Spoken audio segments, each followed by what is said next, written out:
we call the Twilight Zone. Steve Kerr, and you look at Steph and Clay, and even Draymond with his lack of He's in 2 in a row. 7 points for him. The twirling Doncic. Melting into the defense. The front pair strikes. Swing, fly ball. Well hit left center. Ronald Acuna has home. Rookie rushing record for the Steelers. Look, he came into this game averaging 3.67 yards per carry. 42nd out of 49 qualified rushers. Freeze to begin the third quarter. It has been incredible. Here he comes again. Oh, goodness. And a Greek basketball god. And he was a great guy to teach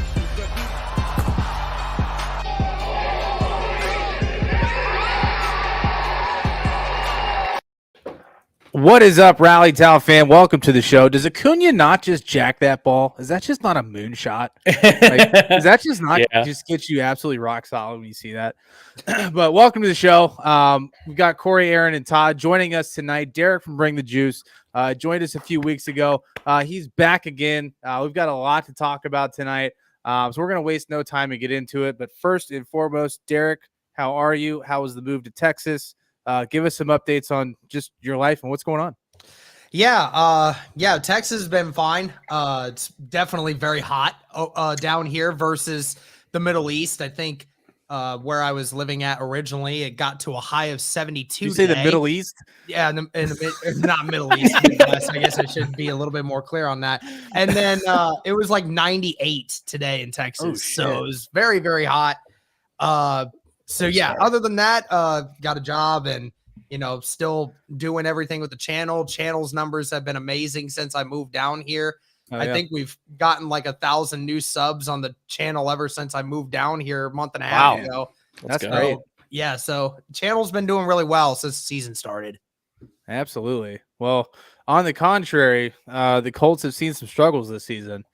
Let's waste no time and get into last week's recap. We won't start off with the Colts. We don't want that salt in the wound. Chargers, Chiefs, Thursday night football. Todd, what are your takeaways from that game? Well, Pat Mahomes is very athletic. I think that was on full display. He didn't play like out of his mind or anything, but he played very well. I didn't really see anything that shook me from Kansas City. Justin Herbert played very well too. I mean, that was a good Thursday night football game and a really nice introduction for Amazon. I think the highlight for me was Amazon did an excellent job covering that game. If you were watching it on an app, you could go through the full 53-man roster. It gave season statistics, career statistics. It was really, really good. Very clean. Yeah, I mean, it was one of the better streaming services for. I mean, maybe is that the first time we've seen it on a streaming service that wasn't like yeah, I mean, they used to simulcast it, but it was still off of NFL Network that was doing it. Yeah. Right. Yeah. Yeah, no, it was super clean, man. I mean, if you have Amazon Prime, they got half the Thursday night games this year. Is that right? I think they have all of them, don't they? They have all of them. Yeah. Okay, They have all of them. My mistake. I thought the first week was on NBC, on Hulu or Peacock. It was on NBC for first week, but every year they do the Thursday night, and it's still like football the inaugural night in America. game. Yeah. Okay, got it. Okay, cool. Well, Aaron, week one takeaways. What is your biggest takeaway, and what was your biggest surprise? I think my biggest overall, or for that Bills Just overall. Overall. I mean, I think we're still not really sure who everybody is yet, right?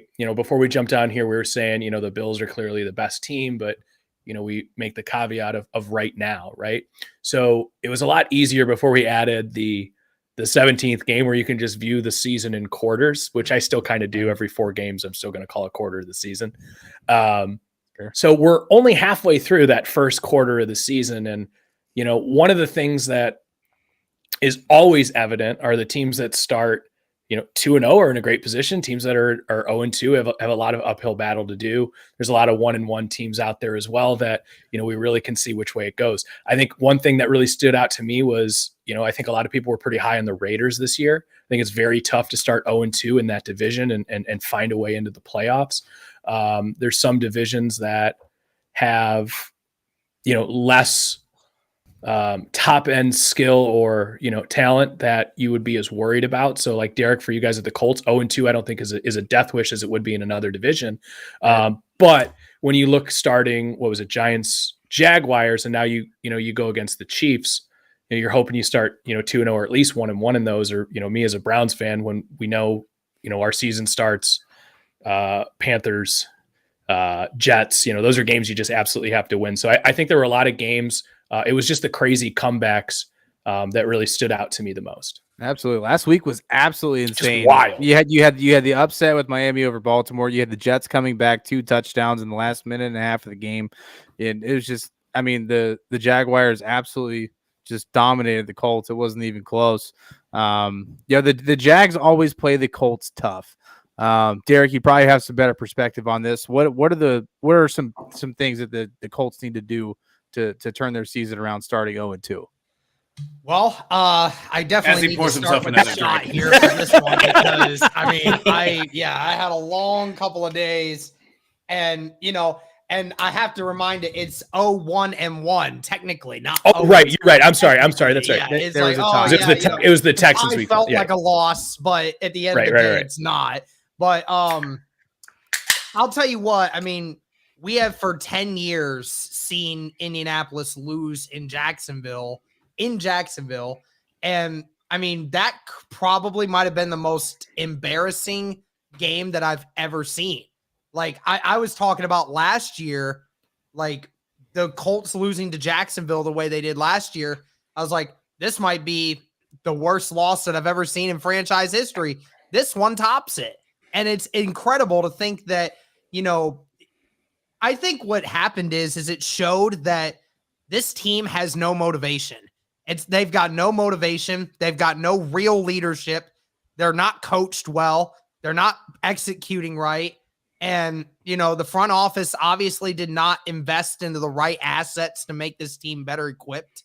So, at this point, I'm sitting here just like, what isn't wrong with the Indianapolis Colts at this point? They are terrible. They went from a team that was being talked about being a playoff contender to maybe even a Super Bowl contender. They're now the worst team in the NFL. I don't care if they have the worst don't have the worst record. They right now have had the worst first 2 weeks of any team in the NFL, and they deserve to be ranked at the very, very bottom. And Absolutely. It sucks because I'm ashamed to even give this team coverage when it's just like, why even bother? Because you obviously don't bother to show up on the football field. Why should I even bother to talk about this team? Because man, they looked terrible. And it wasn't even just Jacksonville. It was against the Texans. It's the same things we saw. Inability to protect Matt Ryan, inability to throw the football consistently without your best weapon. The defense looks terrible. You can't get a pass rush. You can't stop the run. You can't feed into your system. You haven't forced a turnover yet. This team looks terrible, and I'm curious to see when they eventually bounce back, if they bounce back, because right now it looks like Frank Reich is defeated as a head coach. They said when he was talking with the media today, he looked like a dude that was utterly defeated, as if he didn't believe any of the words that he was saying. Yeah. And I'm like, sure, that probably is true because he probably got chewed out by Colts owner Jim Irsay when he got back to Indianapolis. So I would certainly hope he did get chewed out. As far as I'm concerned, Indianapolis fans, they're done with Frank Reich. They're done with Frank Reich. They want him out. They want Chris Ballard out at this point because he's not doing anything to help this team at this point. So, as far as I'm concerned, and with me personally, I'm done with the regime. Colts can fire Frank Reich and Ballard tomorrow. I don't care. It's not going to make us any better or any worse at this point. It's an interesting perspective on that. I think and there it goes. just looking at Colts Twitter, I think you're kind of the ambassador of talking about this change, and that's really the consistent thing I see across the board is that most of the pieces fit, right? I don't think that there's too many parts of this team that are, far away from being successful. Yeah, you're missing a couple of offensive weapons. not having Michael Pittman Jr., that made it very, very challenging for Matt Ryan. But, I think very similarly, and it's a perfect segue because it's very similar for Bengals fans right now too, right? So what was the big thing that they talked about in Cincinnati in the offseason? Shore up your offensive line, protect Joe Burrow, let him do the things that he does because, Corey said it last week. I agree with it. Burrow likes to hold on to the ball as long as he can and make the big play. Absolutely. If you watched any of that game on Sunday, there was no holding on to the ball to make any play whatsoever. He had, I believe the statistic was his average time in pocket before the pocket collapsing was 2.9 seconds. 2.9? 2.9 seconds. That's not a lot of time to let a play develop. You can't even check down in 2.9 seconds. I mean, that's terrible. That's very challenging. And I think that there's a certain point where you, as a Bengals fan, you say, all right, well, all the weapons are there. And different from the Colts, they have their wide receiver core between the foundation of the three is above average. Hayden Hurst is a good weapon. Joe Mixon has the ability to be a 100-yard rusher. So what's the caveat here? And it's the Bengals not being able to adjust to every defense or both defenses in the first 2 weeks, knowing what play is going to be run and not making the adjustments coming out in the second half and being able to work the run and throw the ball a little bit better. It was very frustrating. Very frustrating. I think he's absolutely. Been sacked more times than the rest of the AFC North quarterbacks combined at this point. Here's a fact: 13 times through the first 2 weeks, and we thought this offensive line was supposed to be good. Get ready for this one because this is going to blow your mind. So Joe Burrow has been sacked 113 times in 32 games. That's more times than more times. Hold on, 113 times in 30, like 3-2. Yeah, and so that's almost four. That's like 4 sacks a game. Correct. That's more than David Carr with the expansion Houston Texans. And remember what happened to David Carr? He had 8 concussions, and he had to leave football because he was getting hit so much it rattled his cage. He couldn't even. Yeah, it's like That reminds me, and I know I've brought it up before. Insane. The old NFL draft commercial where they're like, who's your team going to draft this year? And it's just Derek Carr lined up under only the center and the entire defensive line ready to if the play gets my God. I remember that. It's the funniest thing. And that was a joke back then. So that's actually wild to hear. So that's it, guys. I think that they went out and did what they were supposed to do in the offseason. Their interior offensive line through 2 weeks is ranked in the top 10. Jonah Williams and La'el Collins are 31st in terms of overall efficiency and within the game. Yep. And now, given that's against Micah Parsons and TJ Watt, 2 of the top 7 edge rushers in the NFL currently. Mm-hmm. But there were no adjustments made. There wasn't Hayden Hurst wasn't helping or protecting Joe Burrow to get the ball out better. I mean, there was no adjustment. There was a situation. I think they said they showed a clip of Joe Burrow during a media timeout. He basically told Taylor to say no empty sets. Like he was saying that no empty sets anymore, because even then I still don't have enough time. Like even if I have 5 receivers out, I don't have enough time to hold on to the ball to throw it.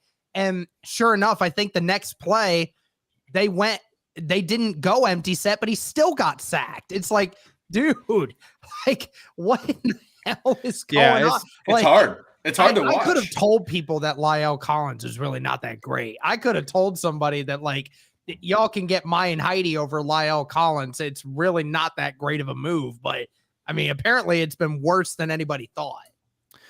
Yeah, I mean, here's the thing. You can't have this guy, Joey B, come into Cincinnati and do what he did last year and then have this. I mean, granted, we're only 2 weeks into the season, but you can't have this guy getting hit as much as he's getting hit. He's not going to last a long time in the NFL if he continues to get hit the way that he's getting hit. Mm-hmm. And he needs more time to throw the ball. I don't care if you have, Jamar Chase, DK Metcalf, Michael Pittman Jr., and Deebo Samuel as your receivers. They're not going to have time to get open if he doesn't have time to throw.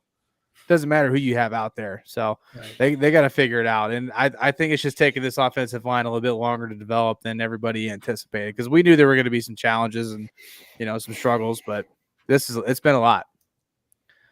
Yeah, it just does not feel good. It just doesn't feel good watching because everybody in the offseason, the Bengals had a great offseason. They did everything right. They went out and got all and then you watch through the preseason too with how great of a preseason Dax Hill had. And again, this is all speculation. He's a rookie. Those aren't real, genuine, hard NFL snaps, but he played 2 plays on Sunday. That's your first round pick.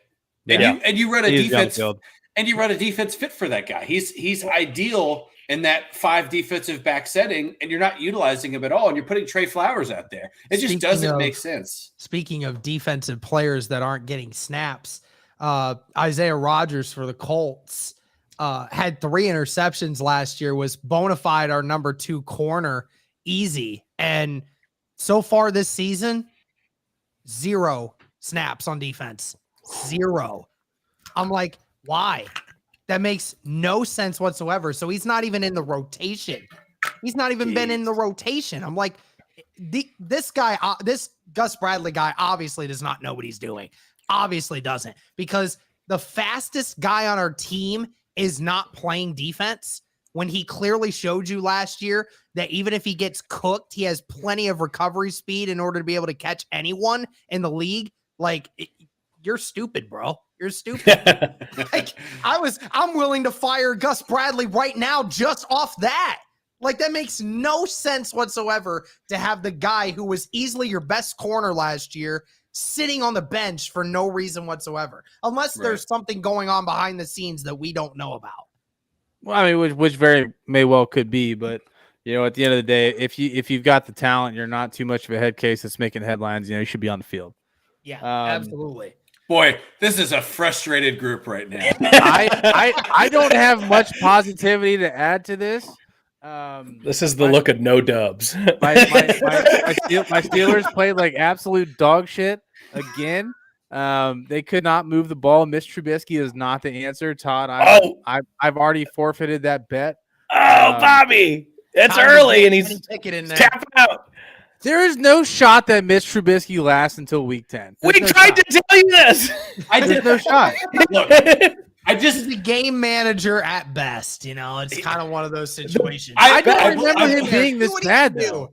I believe 3 weeks ago, I said almost the same exact thing Derek said. I think he's very good at managing the clock. I think that he was in a shitty offense, but he doesn't get the Steelers to the playoffs. And I believe you were in the same area of the quadrant here, Bobby, and sat here and said Mitch Trubisky will get the Pittsburgh Steelers to the playoffs.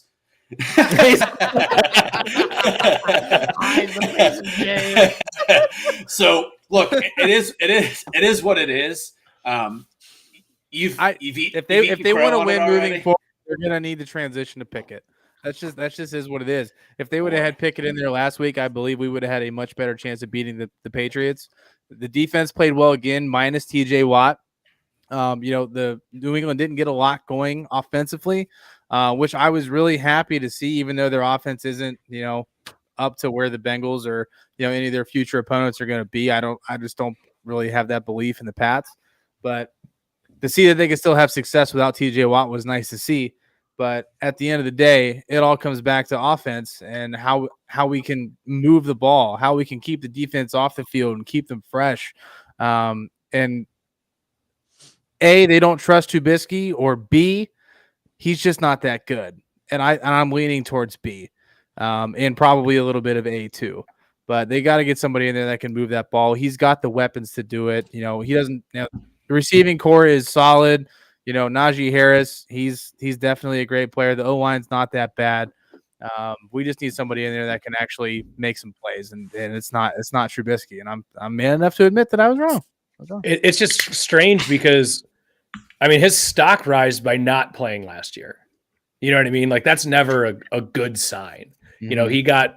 He was the backup quarterback in Buffalo, and it was kind of just like out of sight, out of mind. Like, oh yeah, he took the Bears to the playoffs. He did all right in the chat there. The Nickelodeon MVP. I always bring that one up. Big fan of that stat. The MVP, absolutely. He's just not that good. He can look at one side of the field. He's a one-read quarterback. He's athletic. You know what I mean? Like, he's certainly an athletic quarterback, but he just doesn't do anything to excite you. And The liberal word there, athletic. He's going to be a career backup. Yeah, which is fine. Right. But boy, I don't often like saying that I was right. I mean, I got immediate gratification from this. No, like I mean, even so, like week 1, I was at Todd's house and we were watching the Bengals Steelers game together. Obviously, it got a little heated. Todd and I weren't exactly on the same page from the start. But the one thing I did say was that Trubisky sucks. We need to put Pickett in. I said that week 1, standing literally 5 feet to his left. Yeah. So, all that to be said that he's going to throw for like 303 touchdowns tomorrow. So don't worry. You know what? If he does, it's against the Browns, and I'm happy. So I well, there's a defense that's going to do it. Why don't you come on down, buddy? All right. Well, let's kind of recap last week's picks. So we have a 3-way tie for second and a sole leader for our picks to start the season. And that leader is sitting in your bottom left-hand corner. That is Mr. Aaron Mailing at 11-5 last week on his picks. Todd, Corey, and I were all 10-6. So it was pretty close. It was pretty close. We had some games that we all took some chances on, and at the end of the day, it ended up being a lot closer than I thought it was going to be going into it. So was happy to see that we could keep it close to start the week.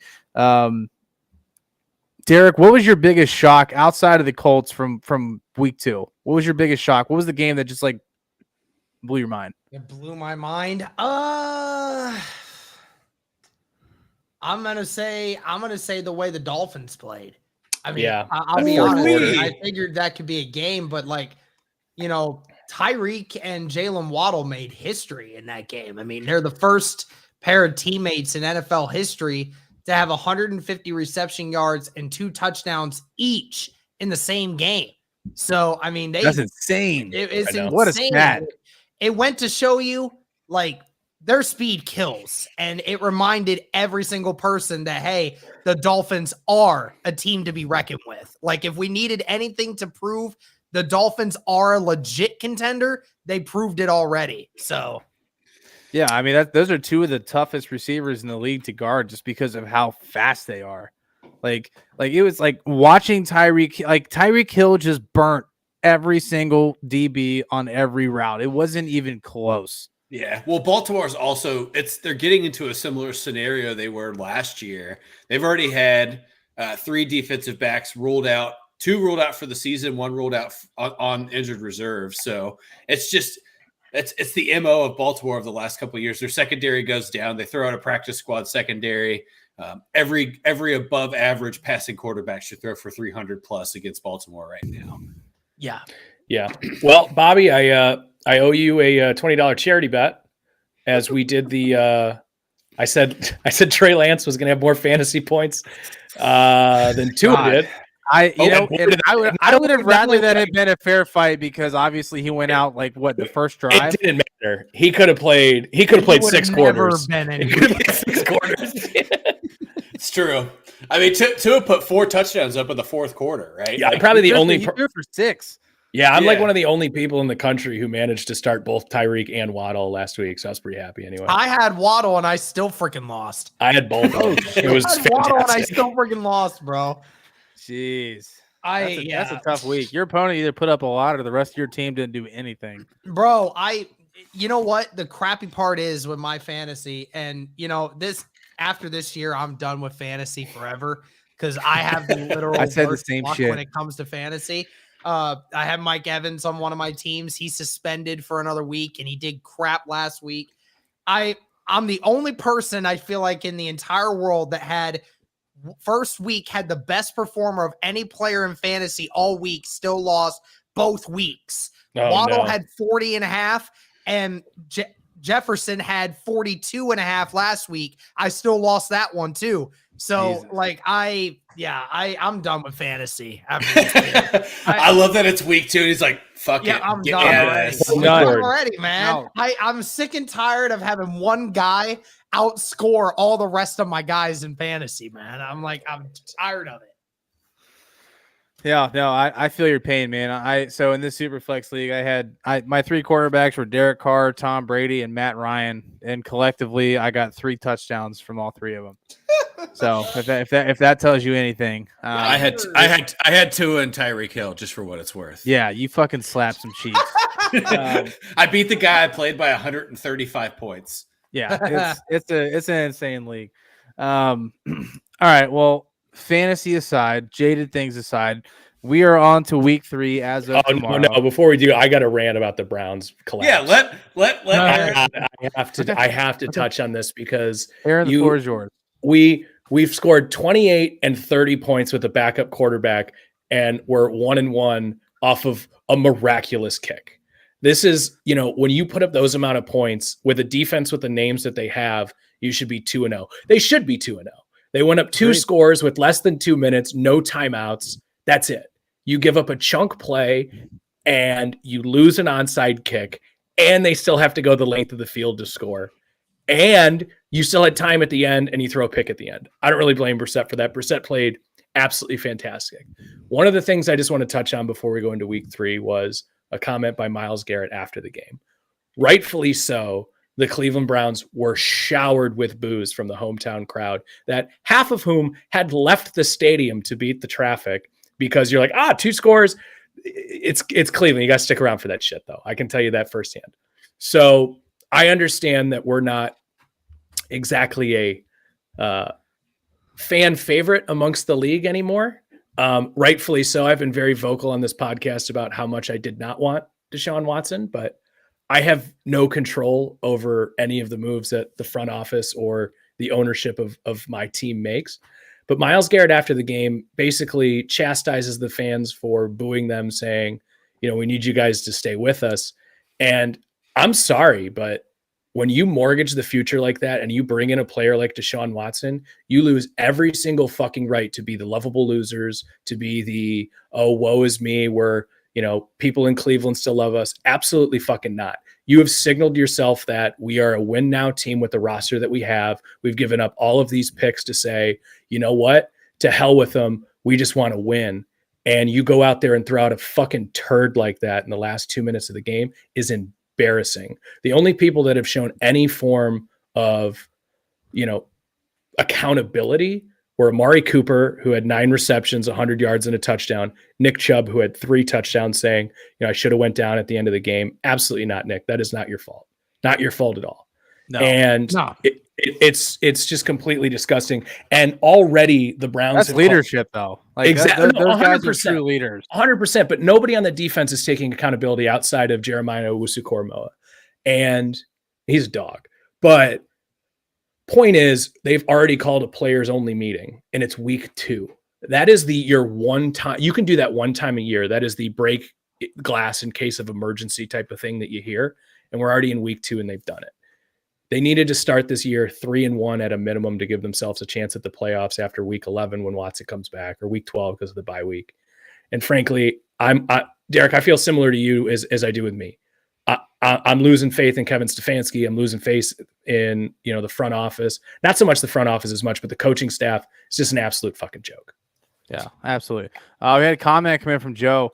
I said, who else feels bad that the Dolphins got their hopes up only to get dismantled? I remember we as Bills fans used to go through when Brady ran the division. JA17, obviously Josh Allen, is the Dolphins Tom Brady. Pain was real. Yeah, I mean, the Dolphins are going to get tested when they go up against the Bills. I mean, every team is going to get tested when they go up against the Bills. The Buffalo Bills are the best team in football, hands down. If you watch these first 2 weeks, the Buffalo Bills have just absolutely dominated both sides of the ball for 4 quarters in each game. It just hasn't even been close. Yeah, it hasn't been close. Yeah. They haven't been tested. You know, the Rams are not the same team that they were when they won the Super Bowl. That's very apparent. And I mean, the Titans are the Titans. They're crap anyway. I think we all called their demise. Yeah, holy shit this year. I mean, they traded away their best receiver and thought they could still be good, even just by drafting a rookie. Only Chris Ballard would think that move is better than what it was. Okay. The only thing I'll say to the comment though is I'm gonna pump the Brady brakes real quick until Josh Allen at the very least makes it to a Super Bowl. Yeah. Don't get me wrong. Yeah, exactly. I agree that, the Bills are absolutely the class of that division and probably the NFL right now. But let's pump those brakes a little bit. I could see the Dolphins winning on Sunday. Oh yeah, 100%. Yeah, we'll get to that here in a little bit. But moving forward into week 3, Aaron, you have the lead. So I will go ahead and let you lead off for the Thursday night game, which is Steelers on the road in Cleveland. Do I bet with my heart or do I bet with my brain? That's the question. I think you do both, because I'm taking the Browns in this game. I'm willing to get hurt again. I'm taking the Browns as well. I'm going to lead off for you. I'm taking the Browns in this game. I have unless Kenny Pickett starts, the Steelers have no shot of winning this game. And you don't make that quarterback change on a short week. When's your bye week, by the way? Is it week 9? Week 9. It's week 9. Yeah. That's why I said by week 10, Kenny Pickett's the starting quarterback. Yeah. Okay. So, you give him 2 weeks to prepare. Let him rip. Yeah. Here's the thing. There's 2 things that can happen in this game. The Browns defense comes out, actually gives a shit. They've actually played well in the first 3 quarters through 2 games. And granted, it's, the Jets and the Panthers. So I'm not really saying a whole lot, but they gave up chunk play after chunk play. Garrett Wilson's a dude. I mean, I think that's what that game showed me. It wasn't just beast. He's and I kept saying he's Stefan Diggs light to me so far. Like, he reminds me so much of Diggs. But I just listen. The Browns defense can come out. Myles Garrett can come out.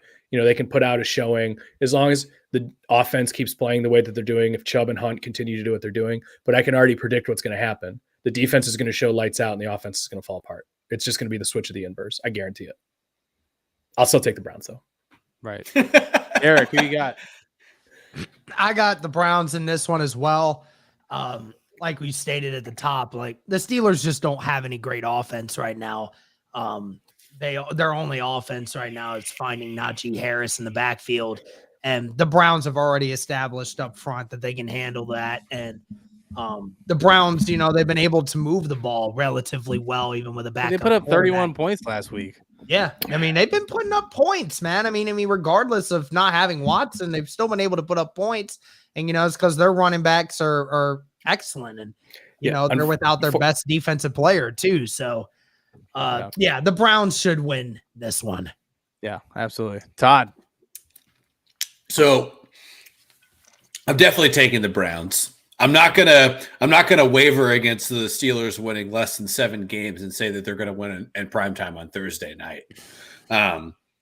We talked about Najee Harris, and I think people have been somewhat underwhelmed by his start to the season. And what I'll say to that is, when you don't have a quarterback that can move the ball for you, it doesn't make you any better, right? Najee Harris can't break it open because you could just stuff the box and test Mr. Trubisky's arm one-on-one, and you're probably going to be on the right side of that play.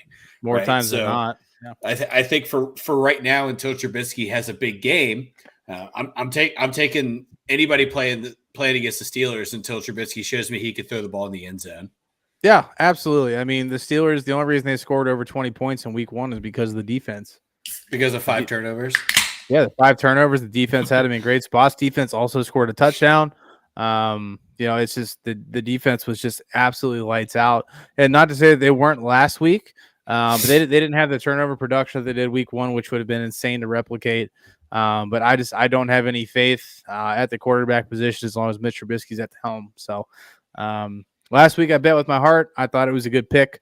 They should have won that game. Granted, they moved the football and they didn't, which was the same story from week 1, but they actually pulled that out. So I'm actually going to bet with my brain this week. I think the Browns are a better football team, even with Brissett at quarterback. So he played great last week. He started at 12 for 12. He doesn't make.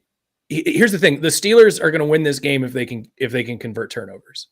Yeah, and as long as Brissett can control the ball, then the Browns will be in a good spot. Even if the Steelers get turnovers, I don't have the confidence that they can move the football. The irony is after last week saying that the Browns should be able to control the clock is as long as their running game is the way that it is. Jack Conklin's supposed to be back, all pro, which is gonna be great. But we'll see. Clowney's out.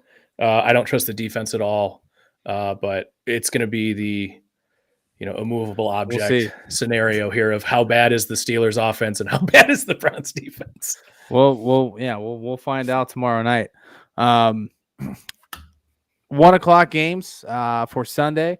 Starting off with a banger here. We got the Bills on the road in Miami. Todd, I'll let you lead this one off. Bills on the road in Miami. Who you got? Boy, this is my game of the week here, fellas. Oh, this is going to 100%. be this is going to be elusive. I cannot wait to watch Tua take on Buffalo's defense, and I cannot wait to watch Josh Allen throw for 400 yards again. I think I said it at the jump of the season. I agree with Bobby. I think the Bills are the best team in football. I think that they are right now, as we sit, they're the clear champs of the AFC. I got to take Buffalo here, even though they're going to be in South Beach. I don't think that matters much to the Dolphins. They don't really sell out a crowd anyway. There's probably going to be more Bills fans than Dolphins fans there on Sunday. That's my pick. That's my wild card for this game, is that you will see more blue and red than you will teal and orange. But yeah, I'm taking Buffalo, but I think it's a shootout, fellas. Yeah, absolutely. Derek.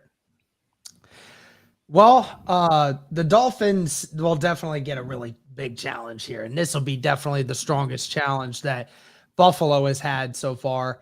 But through the first 2 weeks, Buffalo has been the second best team at pressuring the opposing team's quarterback in the NFL. And we all know that Bills defense definitely can do a lot of different things. And I think that's one thing that they have over the Dolphins right now, is being able to dominate the line of scrimmage in that way.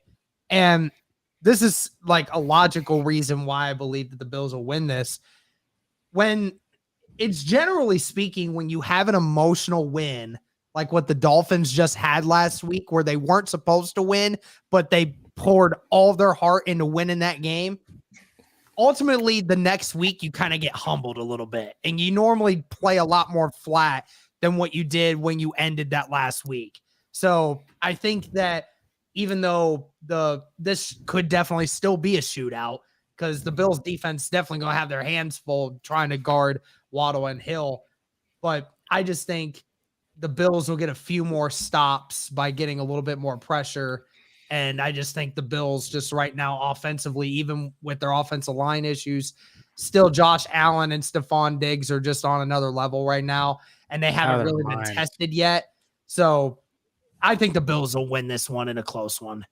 Yeah. Aaron. Yeah, I mean, listen, I think the Bills have been, probably easily the talk of the NFL so far through 2 weeks. I'm going to zag here, though. I rode with the Dolphins last week, and they really, really impressed me, and I'm very impressed with Mike McDaniel. The other thing I kind of want to point out, I think the Bills start this game very slow, and here's why. You start the first game of the season Thursday night, week 2, Monday night. This is just a random Sunday 1:00 game. It's a lot easier to get the juices flowing under the lights. And I think the Bills start slow, and if the Dolphins can capitalize on that and keep their offense the way that it is, if I told you Tua was going to come into this game having more passing yards than Josh Allen, you'd call me crazy. But that's the case, right? You know what I mean? Like I've been very impressed early with Mike McDaniel and what he's been doing with the Dolphins and their offense. And this is just kind of more of a contrarian pick than it is necessarily a true belief. But I do think there's going to be something to the fact that this is the first time that the Bills are just playing on a 1:00 Sunday game. And I think they start slow, and it's tough to get up for. Yeah. So you taking the Dolphins? I'm taking the Dolphins. Okay. I'm not going to put the tinfoil on for this one. I have to bet with Josh Allen until I'm proven wrong. I think that Bills team is just too good. I think they're the best team in football. And and I've said that multiple times, if I say that and then pick the Dolphins, I'm a bigot. So, I think Buffalo's defense is too strong. I think Tua is actually going to have a real test. Tyreek. I mean, I'm not taking anything away from Tyreek Hill and Jalen Waddle. They're two top 15 receivers in the NFL. I think they're excellent, but Tua's going to have some pressure. He's going to be rolling out. Can he make those throws? Who knows? We know Josh Allen can do it. He's tested. It is a 1:00 game on a Sunday. That's a great point. They haven't played a non-primetime game yet. I just don't see any world where the Dolphins beat the Bills. I think the Bills win by at least 10. Yeah, every week though it never goes chalk, right? Like the first 2 weeks have just been absolute chaos. And listen, don't get me wrong. I think the Bills easily, not easily, but I think certainly have a case to be made for, they can be in the Super Bowl this year. I think there's no doubt about that. Yeah. But what are the games that you end up losing on your way there? It's divisional games on the road, and I think the Dolphins are the best team outside of the Bills in the division. So I think this is the one they drop. It's an interesting perspective of that. You always bring some crazy stats into it, and I love it. Absolutely love it. Todd, we're going to let you lead this next one off. We've got the Cincinnati Bengals on the road in the Big Apple against the Jets. How are we feeling on this one, sir? Boy, I got to tell you, I don't feel confident. I mean, I'd be lying to you if I said I was like 3 weeks ago, like Money in the Bank. Bengals are fine, right? They go into New York, they take care of business. I'm excited that they are going to be facing a team that isn't as much of an edge threat. I think that's been a big downfall for the Bengals so far, is not being able to maintain the edge and being able to adjust to that. But it'll be telling. Just the first half will be telling to me for this game, because I think that if you go out and you see Cincinnati line up in the same single back formation to start off a game, or start it with Mixon in the backfield with Burrow in the shotgun, I feel a lot less confident, right? Because that's how they start off every single game for the last 2 years. So I'm still taking the Bengals. I can't bet on the Jets with Joe Flacco. It's somewhere in my heart. I still hate Joe Flacco because he was on the Ravens. But the spread's 5, the Bengals in 5, but this could be a field goal game for whatever reason. Yeah, absolutely. Derek. Well, I think there's a couple reasons. There's 3 reasons why I would pick the Bengals to win this game. One reason is we know on paper that the Bengals are a better team. We know they are. We know that they've kind of stunk it up the last few weeks, but we know on paper they're a better team than the Jets. Second off, Joe Burrow has stated he's deleted all social media off his phone. He's all business at this point. It is time for him to lock it in. And I mean, I'm getting mad Aaron Rodgers run the table vibes right now. So, we'll see how that goes. But, that's Joe Burrow, just never seems to be unfazed by anything. And third, I mean, the same argument I just gave for the Dolphins to lose. The fact that you had a miracle win, to come back from behind and win it like that, you get brought back down to earth just a little bit. I don't expect Flacco to throw for 400 yards against this Cincinnati defense. So it could be a little closer than what I think some people might think it is, but I do think the Bengals are going to win this one. Yeah, absolutely. Aaron, before we get to your take, a couple of comments rolling in on the previous game that we talked about. Beth said she thinks the Bills will win, but expecting a balanced score.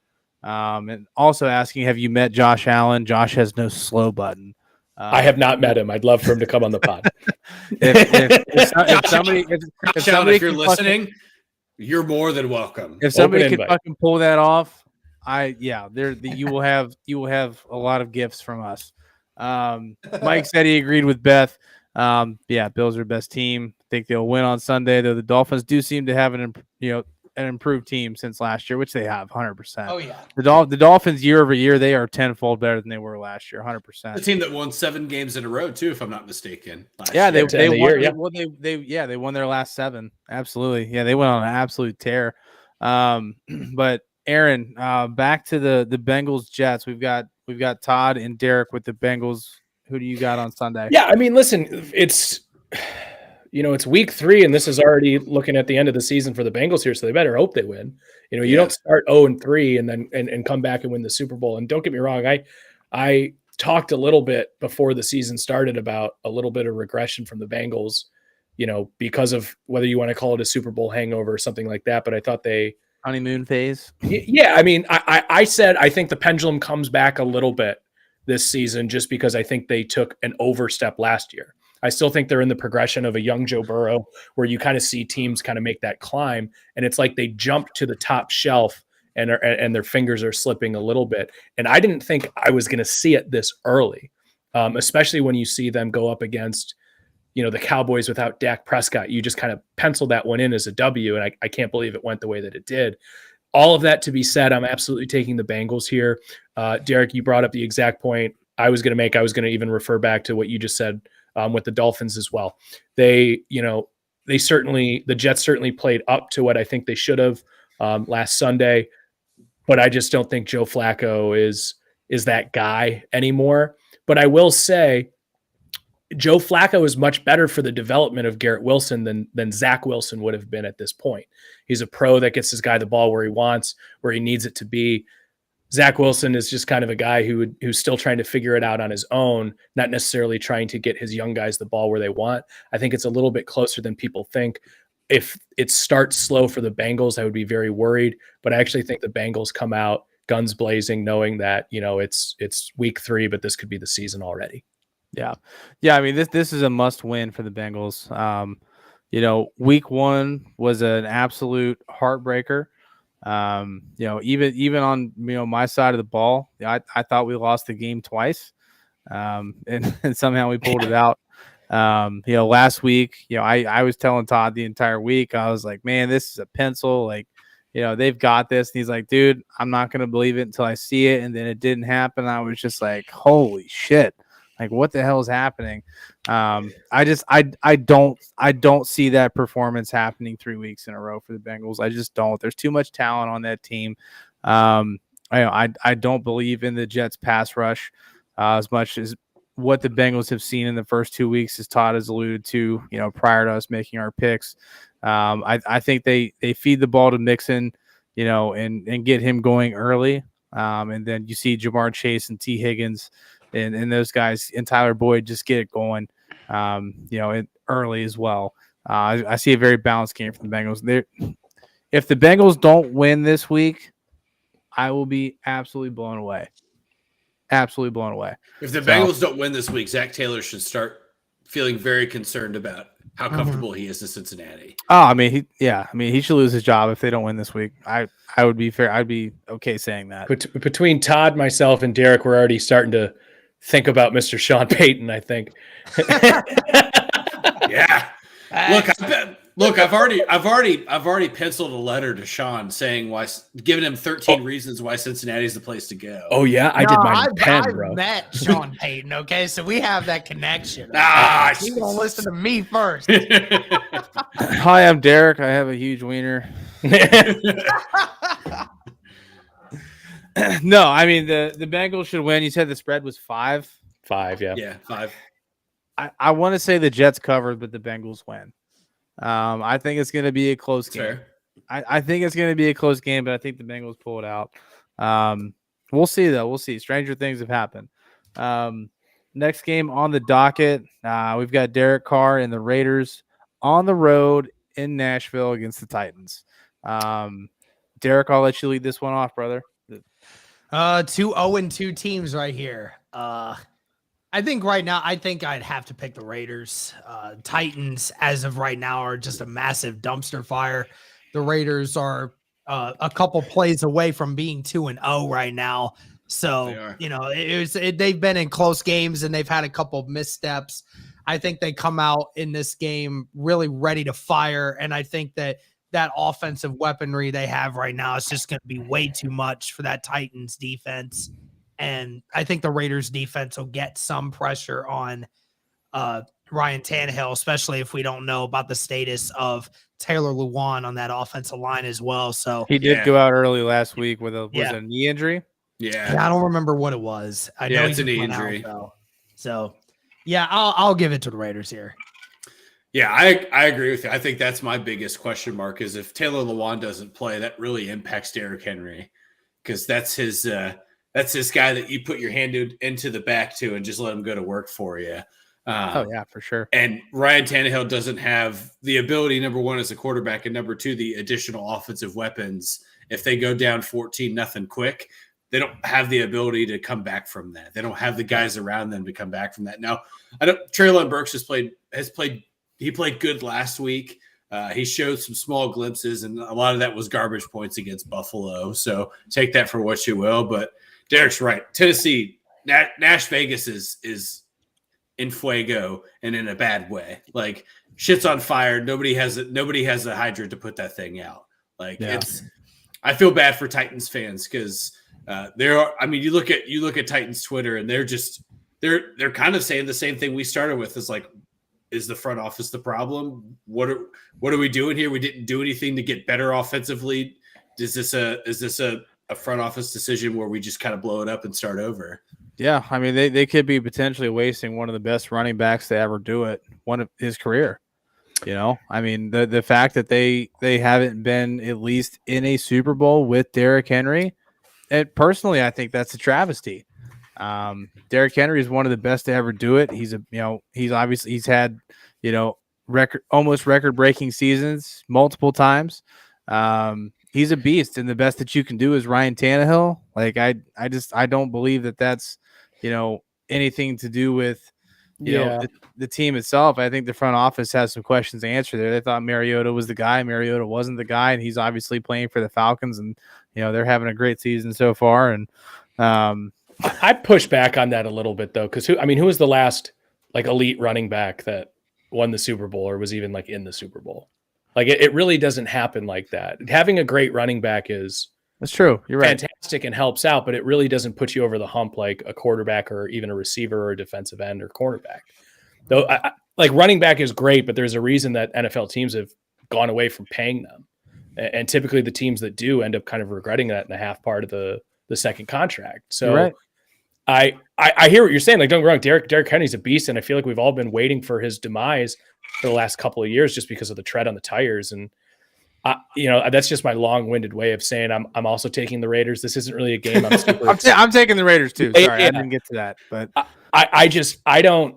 This isn't a game I'm super excited to watch. But what I'll say for the Raiders is, they lost 2 close games. I think they were right there for the Chargers game. Kyler Murray put on some Kyler magic at the end there for them to win. And really then got smacked in the face. Yes, and then got smacked in the face. But again, this one can go either way. I'll give the edge to the Raiders a little bit because I like their skill positions better. Yeah, absolutely. So through the first 4 games, the only game that we are split on is the Bills and Dolphins because Aaron's a psychopath. I'm just kidding.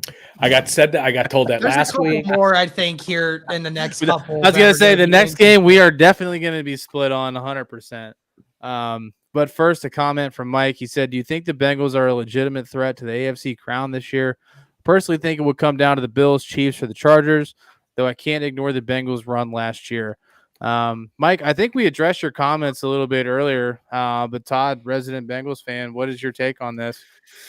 So, to answer your question, I think that 2 of the 3 teams that you mentioned are better than the Bengals. I think that the Chargers and the Bills have a better opportunity of winning the AFC. I still think Cincinnati has a better chance of beating Kansas City in the long run in the AFC, but they never get to that point because if they get matched up against the Chargers in the playoffs or the Bills in the playoffs, I don't think that they make that run. So I don't think that they are the AFC champion. I projected that Buffalo was going to be the AFC champion when we kind of got this started. And I'll still stand by that. I right now, like I said, until Buffalo shows me a glimpse of something going in the opposite direction, I'm riding that train until they go off the tracks. Yeah, I mean, definitely appreciate the comment, but yeah, I mean, the Bengals haven't shown me enough off the rip to let me know that they're an actual contender this year. I've seen much better performances out of all 3 of those teams that you mentioned, other than the Bengals. So the Bengals got a lot to prove moving into the season. As we get into the end of the first quarter of the season and into this, the first half. But we'll see. Stranger things have happened, but it's still early. We're only 2 weeks into the season, so a lot can change in 15 weeks. That's a fact. A lot can change. Next game we've got on the board, we've got the New Orleans Saints on the road versus Baker Mayfield in Carolina. Aaron, start us off here, brother. Former Cleveland Browns quarterback taking on the until Saints. Baker shows me anything other than the Baker I've always known, I'm not picking the Panthers at all. I was pretty heavy on their under. They've played bad, the first two games, and certainly not trusting Matt Rule to make any type of drastic changes. And listen, here's the thing. I kind of like. I was pretty high on the Saints this year. Now, obviously, learning that Winston's playing with 4 herniated discs or something like that, 4 fractured bones in his back. Yeah, that's pretty tough to deal with. But I still think that the Saints are just by and large the better team here, and I don't think it's particularly close. Yeah, Todd. Yeah, I think I'm going New Orleans here. Even if Andy Dalton starts on Sunday, which I still think Jameis probably starts on Sunday, Carolina just doesn't have there's no spark there whatsoever right now. There's no spark in Carolina, so I'm taking New Orleans here. Derek. I'm gonna go with the Panthers on this one. I think that this is the time that the Panthers finally start getting their offense figured out a little bit. Like you said, I mean, Jameis Winston, he's in a lot of freaking pain right now. So even if he does play, he's not even going to be anywhere near 100%. Even if Alvin Kamara does end up coming back, still don't know how much impact that's going to be right now, because even through the first 2 weeks, he's made little impact on any of the games that he's even played in. So, in that perspective, the Saints just haven't looked the same. And the Panthers, I just think, have more weapons right now that they can use at their disposal. I think they'll find a way to get some of that going, and I think that they'll find a way to beat the Saints. So I'm going with the Panthers. Yeah, I'm on the side with Derek here. I think offensively, I like the Panthers better than I like the Saints right now. I watched that New Orleans game last week, and I was not impressed with anything that was happening. Jameis looked very tentative in the pocket, rightfully so. He's playing not with a bad back. He's playing with a broken back. In multiple places, he wasn't getting the ball out well. Whenever he felt pressure, he just went down quickly. If he does play, it is going to be a detriment to his team as opposed to being, a positive point. So I think if the Saints want to win this game, Jameis needs to, put his pride aside and take a seat on the bench and let, a seasoned backup, who's been a starter, take the reins and see if the Saints can do something. Red Rocket. But yeah, I mean, Andy Dalton's won games before. He's a game manager. He's obviously no longer a starting quarterback in this league. He was for a minute. But obviously I think, I agree with Derek. I think this is the week that the Panthers put it together. Christian McCaffrey I'm not even going to say it, but he's playing. So, he's still one of the best running backs in the league, regardless of what the first 2 weeks have said. So I've got the Panthers with Derek. Cool. Glad I'm not the only one there. No. I figured I felt like I was throwing about off to from the start of that. So nope. Baker's going to keep throwing off his back foot like that. There's no way. I'm happy about this one because I think I'm going to pick up a win here in the week. Okay. All right. Well, that's the first game we've been split on. So I had the Dolphins Bills. Oh, that's right. Wild again. Yeah, it's just going rogue. Just going rogue all the time. I'm going to order you a hat made out of foil and just send it to your house. Professor Chaos, baby. Let's go. All right. Next game on the board, it's probably going to be extremely one-sided, or at least that's the way that I see it. We've got the Baltimore Ravens on the road in New England. I'm going to start this one. I don't think this one's close. I think the Ravens absolutely destroy the Pats. And it's just, I've got the Ravens. Nothing else I need to say. I don't think it's a seek and destroy here for Baltimore, but I do think they win this game on the road. I say Baltimore wins by 2 touchdowns. Okay, that's fair. I think the Ravens win this one. Yeah, Lamar has played excellent through 2 weeks. Pat Boy, he wants that money. Yeah, he wants that money. He's playing also, like a man that wants that money right now. And You can't even blame him for the loss against the Dolphins. That man was exceptional in that game. Yeah, he had a perfect QBR through the first half. So yeah. But look, I think getting Rashad Bateman healthy has made Lamar Jackson better. Devin Duvernay has played well. He's still got Mark Andrews. Devin Duvernay's hurt, by the way. Well, he's a game time decision. He's not ruled out just yet. So, but I think he should get J.K. Dobbins back this week, if I'm not mistaken.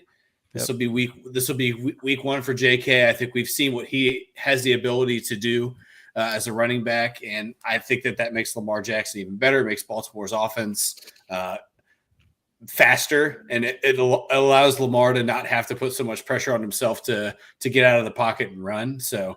Yeah, I like Derek's number. I think Baltimore by 10, 7 or 10. That feels comfortable to me. Aaron, I've watched 2 weeks of the Patriots, and I said it last week. I just think they're stuck in the stone age of football. I just don't see it. I was on the under for them all year. I think Belichick is just past his prime at this point. Don't get me wrong; he's probably I agree, best coach that we've seen, and historically speaking, the rings speak for themselves, but. I just don't see it anymore. He still wants to play football like it's 1999, and it's just not anymore. And they just don't have it. And you see a team that, they put up just no points. Their defense is leaky at times. Again, I know last week against Pittsburgh, probably not, the best way to show that because they, obviously only gave up 14 to Pittsburgh. But we've all talked about the Steelers' offense. It's just, I think Belichick's past his prime, and I think this is the year that you see, really where the Patriots are just. They have less offensive weapons than the Colts do right now, and that's a bad recipe. They don't have any big weapons. And Mac Jones is fine, but he doesn't have like a DK Metcalf or a Deebo Samuel or just a receiver who can just help him out in that regard, get him in space, let him do the rest. He's and Mac Jones isn't that guy who's going to push the ball 60 yards downfield. No, it's true. No, Mac Jones is the game manager. They brought somebody in that, was going to try to replace Tom Brady. And that's if you have your Wes Welkers, and those type of players, that can, move the chains, not necessarily stretch the field, but move the chains and do it efficiently. He doesn't even have those guys. So, Pats are in for a rough one this year. Moving on to, I think, what is going to be an excellent matchup. We've got the Detroit Lions on the road in Minnesota. Derek, start us off with this one, man. What's going on with the Lions and the Vikings? Well, my heart tells me to go with the Lions. Heart tells me to go with the Lions here. This is a big Lions, pro Lions podcast, even though none of us are actually legitimate fans of the Lions. Exactly. We talked about it the last time I was on here, talking about Dan Campbell and the Lions, man. They have heart of a lion for absolute sure.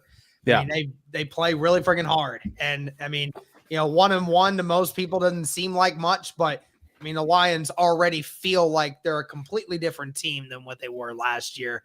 Yeah.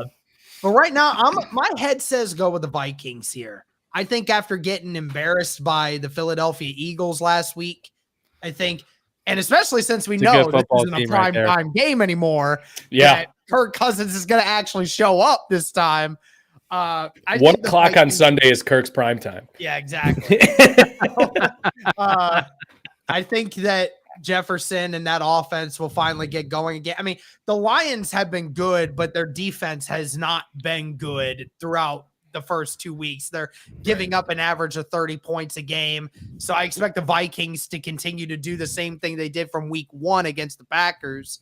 And I think that the Vikings have enough defensive pressure to get to Goff a little bit more than what maybe some other teams would have been able to, especially the Commanders.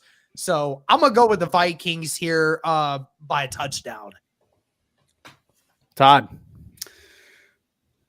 Look, I'm taking the Lions, boys. Oh boy. I'm doing it. Here's the thing. I'm not going to give you logic. There's no reason. I'm not providing statistics. I'm going pure heart. I'm going pure heart here, fellas. This is a heart pick for me.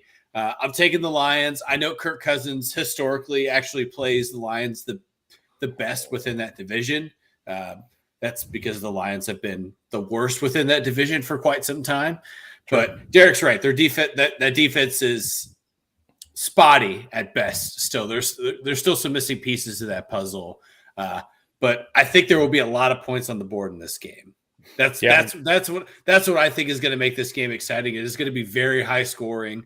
I think Amon-Ra St. Brown has come on and been an absolute demon in the NFL this year. It's really exciting to see a guy who doesn't have a big name, isn't this, power five. I would beg to differ. I think he's got a pretty big name. Jesus and Amon-Ra St. Brown is a big name. Oh yeah, I mean, absolutely. I mean, what he's has 8 receptions at least in his last 8 games. Yes, I mean that's insane. That's insane. Nuts. It's nuts. You got Jared Goff throwing you the freaking football, man. Yeah, I think that's a hell of a stat line. Yeah, heart and soul pick for me this week, boys. This is my flyer. He might be a top 10 wide receiver by the end of the year if he keeps doing what he's doing. He could be. I mean, he very well could be. Absolutely. Yeah, no, he's been playing great. I'm still taking the Vikings. I'm with you though. I think this is the stepping stone season for the Lions. It's just not the season where they make the leap, and right. This is a team that I think the Vikings win the division this year in the NFC North. That's a team that you just end up losing games to. Is it going to be close? Is it going to be entertaining? Is it going to be a game that I want on, screen 2 while I'm watching games? Absolutely. Of course it is. But I just don't think the Lions are just quite there yet. They're a great story. We all want to root for them. This is a game where, maybe they lose by 4 or something like that, but the game's close the whole time. Yeah, give me the Vikings here. And like I said, I think they win the division. And I just don't think the Lions are just quite there yet. Yeah, no, that's fair. This is a tough one for me. There's just like Derek said, my heart wants to go with the Lions, my head wants to go with the Vikings, and it's just this turmoil inside of what I actually want to do. But what does your dick want to do? Not the Vikings and not the Lions. So, but anyways, no, I mean, I really love what I've seen out of Amon-Ra St. Brown. The kid's having a hell of a season to start. DeAndre Swift's been incredible. Jared Goff has been solid. He has been solid, to say the least. He hasn't been the worst quarterback in the league. He's not, in any, stretch of the imagination, the best quarterback in the league, but he's been exactly what the Lions have needed. He's put the ball where it's needed to be. They're putting points on the board. He's keeping the defense off the field for, time for them to get rest. But like you said, Kirk Cousins, this is his prime time. It's 1:00 on Sunday when not very many people are watching the game. When the lights shine their least, look to Kirk. Absolutely. I like the Vikings offense better than I like the Lions offense. But I like the Lions defense better than I like the Vikings defense. So this game for me is going to come down to who can, is the Viking offense going to be better or is the Lions defense going to be better? That's going to decide the game for me. It's going to be on that side of the ball, not the other way around.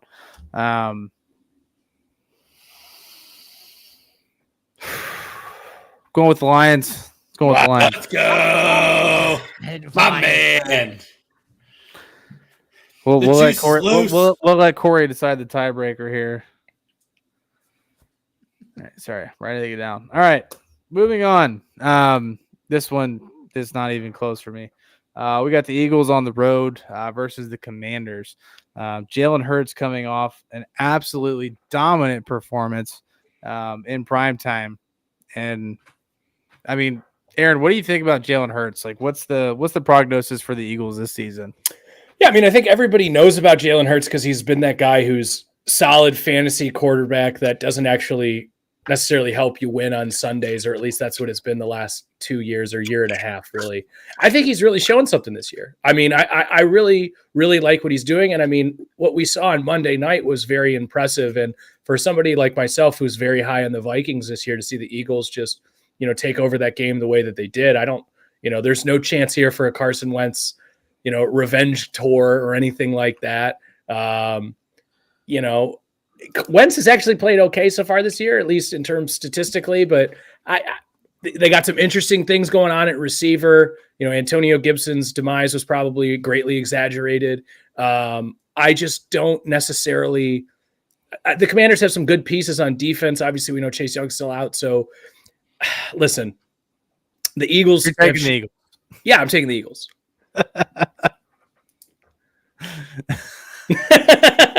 In a long-winded version, you're taking the Eagles. Always. Fair enough. Derek, who you got? Yeah, I'm taking the Eagles here too. I just think the Commanders have too many times where they just don't convert on drives. Statistically, they're a great football team, but a lot of those aren't really translating into wins. They barely won the game against the Jags, and then last week, obviously losing in the way that they did. So I think that the Eagles will win this one. Jalen Hurts seems to have that dog in him right now. There seems to be a different attitude going on with that Philly team right now. So I'll go with the Eagles. Todd. I agree. The fan base loves Philadelphia right now until they lose one time, and then they'll turn on Jalen Hurts so fast. But look, I agree. Philadelphia's mostly figured out what they need to do.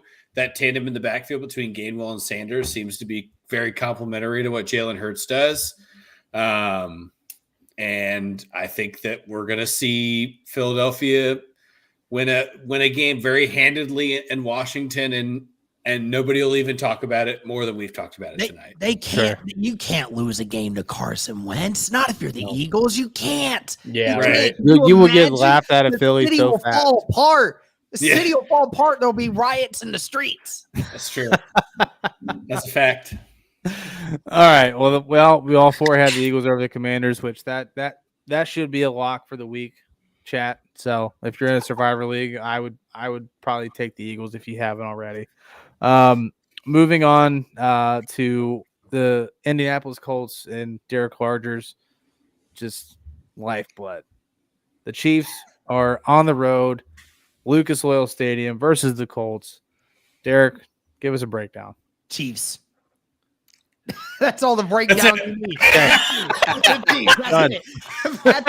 Patrick Mahomes in the last 4 meetings of playing against Gus Bradley's scheme has thrown for 17 touchdowns and 2 interceptions. That man thrives off of cover 3 zone, and he and the Colts right now are giving up the worst completion percentage to opposing quarterbacks of any team in the NFL. Patrick Mahomes may go around and throw 450 yards, 6 touchdowns. He's about to have a Tua Tagovailoa day. All right, I'm going to stop right. Give us an over/under on Pat Mahomes' yardages thrown. What's the number over/under? Over/under, I would. If you're Vegas, what number are you throwing up there? If I'm Vegas, I'm throwing 370 yards out there. Holy shit! Touchdowns. I'm going over/under at 4. I mean, over/under at 4. Yes, I would say 3.5, maybe. Or are you going? You like hard 4? I'm going 4, bro. I'm going 4. That's Atlantic City. That's not Vegas. There. Oh boy! Those prop bets are going to be insane. Probably lose. The Colts are going to lose by at minimum 20 points this next week. I think. Well, I will agree with you. If Michael Pittman Jr. is out, they will definitely lose by 20 plus. I think if he's in there, they maybe keep it within 20. I'm thinking he's supposed to play. From what I've heard is that they're expecting him to play. Then again, they said that about him last week, so I can't even tell you definitively. Do you think that mattered? Like, it plays or doesn't play? Do you think it definitely mattered? But I mean, would it have won us the game? No. Okay, yeah, that's really what I meant. The offensive line is so terrible, and Chris Jones right now has the 3rd best pass rush, or has the 3rd best grade of any defensive lineman in the NFL right now. And you're about to ask him to line up against Danny Pinter at right guard. Oh my God, he might have 3 sacks by the end of the game. I'm not lying. Well, long story short, chat, it's not looking good for the Colts. Not. I mean, the good news is there isn't anybody in that division who has really separated themselves. And again, it's through 2 games, but you can still lose this one and not be out of the division, and that's all you need to do. There is a solid chance that the Colts could be dead last by the end of this week. Yeah, there absolutely. is a chance. If the Titans win and the Jags somehow beat the Chargers, I definitely think the Texans only have the Bears. Yeah, I mean they could be dead last by the end of this week, bro. And going into the season, we would have all been completely wrong. No way. There's no shot that anybody would have predicted what's happening currently. Mystery coming with a couple comments. Great pod. Love hearing from you guys on picks. How much does the head coach matter in your picks? Philly looks good. And then weren't the Colts a good pick for the division? Colts were not a good pick for the division. They were a great. They were the pick. Yeah, they were the unanimous pick for the division. Yeah, we took division quickly. We did this like we did over unders on the games won this year, and the Colts were a clear favorite. We spent very little time talking about them because it shouldn't have even been close. And that's football, baby. Boy, were we fucking wrong. Yeah, and then I mean to answer his question though, how much do head coaches matter? I think they matter a lot. I think they really do. They do. I think football is probably the sport where coaching matters the most.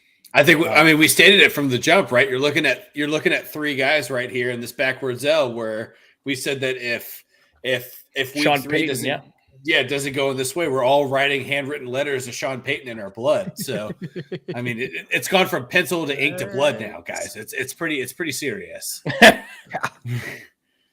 Tommy, we fucking appreciate it, dude. So we're killing it tonight. Let's go, Tommy. Love you, baby. Shout out to Tommy Mafia Sports Report. Let's go. This man always sends us like 3 different options for graphics for our thumbnail when we start. And like each podcast that we do, like he's all over it. We appreciate the fuck out of you, bro. Thanks for letting us obviously broadcast through your channel and on our channel. It's an absolute pleasure, man. Love having you here. So Aaron, you've got the Chiefs. Todd, I'm assuming you're taking the Chiefs. We're all on the Chiefs bandwagon here. Yeah.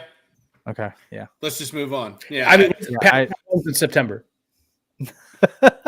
If the guy that is a Colts advocate that is on our podcast and says the Chiefs and then doesn't say anything for 5 seconds and then just tells us to keep pushing in that direction for another minute, I'm taking the Chiefs. Yeah. I don't think there's anything else we need to say.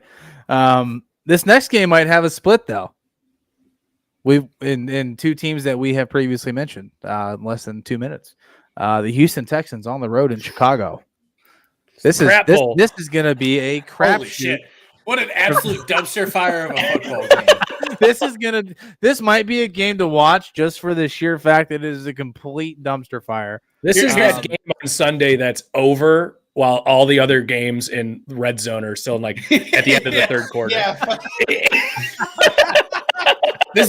For me, this is the game that if Mary said, hey, I need to go to Target. Will you go to Target with me? And this was my only option. I'd say, yeah, I'll go to Target. Yeah, then you build up some goodwill. So when you have a game you want to, you're like, oh, yeah, no, of course. Yeah. I'll miss football for you, honey. Yeah. Right. Yeah, let's go to Target. Let's do it. Yeah, look, I'm taking the Texans this week, fellas. This is the battle of the 2 worst teams in the NFL, in my opinion. I think that Justin Fields is a shit show. Yeah, I think Justin Fields has more of a problem scoring a touchdown than Davis Mills does, and I don't know how that sentence makes sense in my head. But it's the Bears, bro. He actually has a weapon. He has a weapon in Brandon Cooks and OJ Howard. Brandon Cooks. That's what I'm thinking. So OJ Howard, 2 touchdowns so far for the season. Brandon Cooks has played well. The 2-headed monster that is Dameon Pierce and Rex Burkhead has done enough for Houston through 2 weeks. 2-headed monster? 2-headed monster. That's right. Are we sure this is a monster? Baby monster.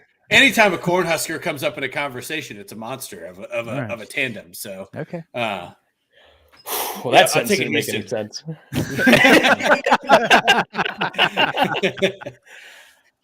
All right, say it with me, guys. Lovie Smith revenge game. I'm going with the Texans. Who gives a shit, right? I'm still going with the Texans. I think they're the better team. The Bears have shown me nothing. We had the monsoon game where they beat the 49ers. I completely throw that one out the window. Justin Fields throwing for 70 yards against the Packers after I think 40 of those came on the first drive. Yeah, I'm going with the Texans, and I'm going with them easy. In fact, I would take an adjusted line on this one to take the Texans. Oh, fair. What's the line right now? I believe like 2.5 or some crap. 2.5 Yep. Chicago. Bears favored 2.5. Bears favored 2.5. Okay, Derek. Everyone knows Give that me when it's Texans minus within 3. 3 points of anybody, that odds don't mean jack. It just means that it's basically 50-50 at that point. Right. That's what I'm saying. Give me Texans minus 3. I'll get the juice on my side. Love it. Well, obviously, we got to go to bring the juice on this one. What do you I'm going with the Chicago Bears, baby. The Bears in this one. Look, I know last week was definitely a rough one for Chicago. They but played there the is Packers, one thing though. that Chicago can do in this game that the Texans have never been good at, and that's stopping the run. And the Bears can definitely run the football. I think that they have the ability to ground and pound and wear down this Texans defense. So I'm going to go with the Chicago Bears by 3 points in this game. All right. Block's hot. I'm not taking the spread in this one, but I am taking the Bears. I think that the Bears have had more tests this season than the Texans have. Obviously they've played the Patriots and the Niners, and granted, when they played the Niners, it was a complete shit show, it was a swimming pool. But last week was their really, their first big test. They got their teeth kicked in by the Packers, and I absolutely, ate my shorts on that one. But I think the Bears are a much better football team than the Houston Texans. I think the first 2 weeks have kind of been off kilter for Houston. I don't have that much faith in Davis Mills. We always have this conversation of, which quarterback is better and who are you going to lean on more? And I'm going to lean more on Justin Fields than I am on Davis Mills. So I don't agree with that right now, but we'll find out on Sunday. Yeah, I understand that. We'll find out on Sunday. We've got Todd and Ron with the Texans, and me and You're Derek. right. We were split. Yep. And then we got Corey for the tiebreaker. So, okay. Derek, I know you said you had to get off at 10, so we'll wrap it up with this game for you, so you can get on with your evening. We've got the Jacksonville Jaguars on the road I was going to say San Diego because I do it every week, but I'm not going to do it this week. I still do it. In Los Angeles, playing Justin Herbert and the Chargers. Derek, you can lead us off, sir. I mean, even if Is Herbert playing? I believe he is. Yeah. I mean, they said he was day to day, but even if he's not playing, I'll still take the Chargers. They still got way more weapons. Their defense is just all over the field. I mean, I just don't know if there's any way that the Jaguars score 20 points on this defense. And I still think that even if they had a backup quarterback in, they'd still just be able to outscore them. Just putting it in the hands of guys like Keenan Allen, Mike Williams, and Austin Eckler is just enough to be able to keep teams guessing. So, I mean, the Jaguars, they had an amazing performance against the Colts. Don't think that they're going to quite do the same thing against the Chargers. So I'll go the Chargers. Aaron. Yeah, I'm with you there, Derek. I think they're far and away the superior team. I think the Jaguars have a decent year this year, at least by their own standards, but this isn't the one. We saw how closely the Chargers played against the Chiefs last week. I'm high on the Chiefs. And I think the Chargers are right there with them. Those are the two teams I had in the AFC Championship game, actually. I'm sticking here with the Chargers. But I think this one ends up being a surprisingly entertaining game. Mr. Gotchall. So if Justin Herbert does not play, we're going to be watching the Blue Mountain State of NFL quarterbacks and Chase Daniel. Right.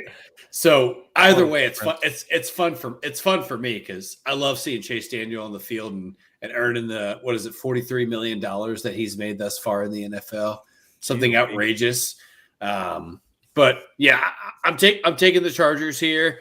I like Derek's point of there's too many weapons within that Chargers offense that doesn't equate to what Jacksonville can do against LA's secondary specifically, and we're not even talking Khalil Mack and Mr. Bosa on the edge. But I really liked watching Derwin James and JC Jackson last Thursday. Derwin James is. That dude goes from when he sideline to absolutely laid out Travis Kelce. Oh, That was one of the best tackles I've seen in some time. Yeah, like here's the thing: when he signed that contract, you're like, I don't know. I mean, he's been injury prone. You don't know what his true ability is. And then watching him with J.C. Jackson, you watch two guys that play the defensive back position at an above average level together. Like that's a pretty decent tandem to have to kind of lead your secondary. So I'm riding the Charger coattail for a little while as well. Yeah, I mean, not to take anything away from what Jacksonville did last week. Mystery coming in with a couple comments. Trevor Lawrence is probably better than any backup for Herbert. They also have a superb head coach. I understand what you're saying there. That's true. I agree. I think they've made a seriously great upgrade from what they had last year. It's hard not to. He who will not be named. Every week is better than Alabama. I can assure you that. Fair enough. But yeah, no, Todd, you alluded to it. That's San Diego. He did it again. I did it. I can't get it out of my brain. San Diego. It's only been 4 years. In German, it means whale's vagina. No, but that Las Vegas defense is just, I think it's just going to be a complete test for the Jaguars, and I think Lawrence is going to sincerely struggle with it. I mean, Khalil Mack and Bosa, they're going to put so much pressure on him that he's not going to know what to do with himself. I wouldn't be surprised if Derwin James gets another solid hit in this week. I mean, that tackle, I watched it probably 3 times this week where he just literally picked up a dude that was a half a foot taller than him and just absolutely drilled him into the ground. Like, it was just amazing. I think the Chargers win this one very, very easily. Excuse me. Goodness. Derek, you got time for one more, or are you out? I can just give you my last 5 here in a rapid round. Just all right, yeah, we'll do a wrap. Hold on a second. We're all a little bit of confusion, maybe. All right, you guys rethink. All right, I'll name them off, and then you're just gonna give them to me. Rams on the road versus the Cardinals. I'm going with the Rams here. Okay, we got Derek with the Rams. Smart. Packers on the road versus Tampa Bay. I'm probably going the opposite of where some people are going here. I'm going with the Bucs. I still think their defense is going to be able to stop the two-headed monster that's Aaron Jones and A.J. Dillon. And I think they'll still be able to move the ball offensively. That's a two-headed monster, Todd. Yes. Not Rex Burkhead, David Pierce. What do you mean? Got control. Sorry to slow down the rapid fire. Falcons on the road in Seattle. Give me the upset here. I'm going with the Falcons. Ooh, I like it. First win of the season. Caliente. Hot takes. Love it. 49ers on the road in Denver. Well, now that Jimmy G is the quarterback for the 49ers, I feel insanely confident about their chances. I'm going with the 49ers here. Okay. We will definitely get into that. And then the Monday night game, we've got the Cowboys on the road in the Big Apple against the Giants. I'm taking the boys. I'm going with the boys here. Okay. I'm saying the Cowboys get another win with Cooper Rush at quarterback. All right. Let's go. It's the Ewing theory. All right. Well, you heard it here first. Rapid fire. Derek went with the Rams, the Bucks, the Falcons, the Niners, and the Cowboys. He took 4 out of 5 road teams in the last 5 picks. I can see that second guess look on his face. Absolutely. Derek, we definitely appreciate having you. Buddy. Chad, if you guys are in here, thank you. Bring the juice. Follow them on Twitter. Follow them on YouTube. They are a great podcast, mainly focused on the Colts. They've got some great ties there and can give you some great feedback on that, on that division in the AFC. Derek, thank you for coming in on such short notice as well. Yeah, we definitely appreciate having you. Yeah, I appreciate you guys having me on. Yeah, You're absolutely. always welcome back, sir. Yeah, won't be the last time. We'll be back here. We'll be making some more picks. So sounds great. See you guys later. Cool, buddy. Thanks. Right, have a wonderful evening. Yep, you too. Man, 4 out of 5 on the road for his last 5 picks. Bold strategy, Cotton. It is a bold strategy caught. Let's see if it pays off for him. Comment coming here from Mystery. Any given Sunday, why would you not watch? Not exactly The sure movie or football? Because yes. the movie or football, it's yes and yes. Um, both avid things that we all love watching. So let me get caught up here. So one of the greatest speeches of all time. Yeah, right after the Emancipation Al Proclamation. Pacino, Yeah. like, I mean, I would even put Bill Pullman's speech from Independence Day up there. Independence Day, that's it. I think that's a very motivating speech for me. That always gets me jacked up. We will not go quietly into the night. Yeah, no, that's one of the greatest movie president speech. Like, yeah, if you had to pick a president from a movie, that's mine. Bill Pullman, 100%. Absolutely. Or Harrison Ford. Harrison Ford, yeah. All right. Get off my plane. That's great. All right. We're sidetracking. All right, let's get back on task here. So we've got Derek took the Rams on the road versus the Cardinals. Todd, I'm interested to hear what your take is on the Cardinals. Last year they were one of our big, contender pretender teams. Obviously fraudulent enemy number one last year after Thanksgiving, according to Mr. James, if you're still in here. But Todd, what is your take on the Cardinals and how are they going to match up against the Rams on Sunday? So what I'm reading right now is no James Conner. So you lose the brunt of your carries there. You're relying on Darrell Williams. Look, the comeback they amassed against the Raiders, it was excellent. It was a really fun last 12 to 15 minutes of football to watch. I agree with what Derek said earlier. This Rams team is not the same Rams team from last year, but I'm still not fully sold on the Cardinals being a contender in any realm for this season whatsoever. So I'm taking the Rams here. I think, for what we're talking about, I think it takes the team 2 or 3 weeks to get the chemistry back together to make it work. And I think week 3 is the week for the Rams where the chemistry kind of comes back and we start seeing that offense fulfill what it needs to fulfill. And Matt Stafford starts making less mistakes, especially against the Cardinals defense. Fair enough. Aaron, who you got here? I don't really trust the Cardinals at all.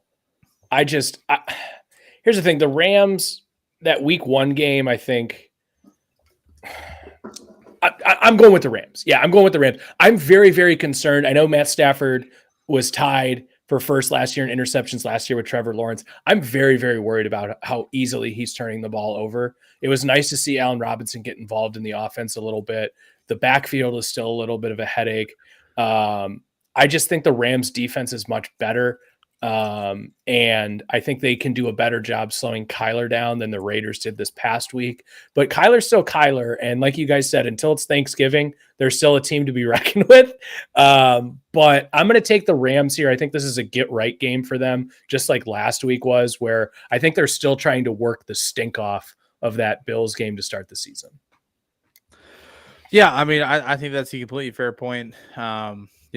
Last week the Rams, they played the Falcons, which is not really a test in my opinion. And the Cardinals played the Raiders, which the Raiders have a much better defense than the Falcons. I'm going to take the Cardinals in this one. They're at home. I don't blame you. This was probably the toughest one on the slate for me. I like the way that I saw Kyler Murray finish a game last week. Obviously it's before the bird has been cut, so I'm comfortable with taking this game. If this was post Thanksgiving, I'm taking the Rams all day. I have to go with Corey's rule of thumb there because he had never been more correct than when he had said that statement last year. So I'm gonna go different on this one. I'm gonna take the Cardinals. I think the Cardinals, are a little bit healthier offensively. I like the running game that they have. Even if James Conner's out, I still don't really like Darrell Henderson or Austin Eckler. Cam Akers. I get those two mixed up. I get every freaking week. Yeah, same city.